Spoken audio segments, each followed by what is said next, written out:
पूज्य गुरुदेव को प्रणाम। आइए आज बात करते हैं परवरिश एवं पारिवारिक जीवन की।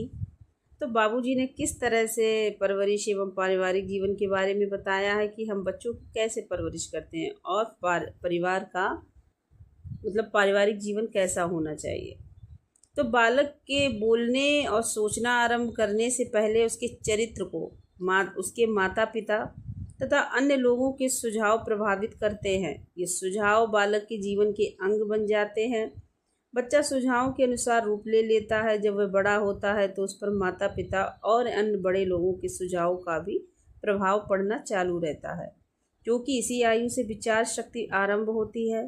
वह अपने चरित्र का निर्माण करता रहता है। इसी आयु में उसके चारों ओर का वातावरण भी उसे प्रभावित करना शुरू करता है। आगे चलकर वो एक बटी हुई रस्सी के समान हो जाता है। रस्सी के जल जाने पर ऐंठन जीव की त्यों बनी रहती है। तो बचपन के इस पहलू पर माता पिता को काफ़ी ध्यान रखना चाहिए। उन्हें चाहिए कि वे बच्चों से वही कहें जो सही हो। बच्चे पर उसके माता पिता के शब्दों का प्रभाव पड़ सकता है, भले ही उसके अंदर अभी सोचने समझने की शक्ति विकसित न हुई हो। इसीलिए बच्चों के सामने बात करने में अत्यंत सावधान रहना चाहिए। उनके सामने हमें किसी प्रकार की अनर्गल बातें नहीं करनी चाहिए। आप लोग जानते हैं कि महाभारत के अभिमन्यु का उदाहरण सबको मालूम है। जब अभिमन्यु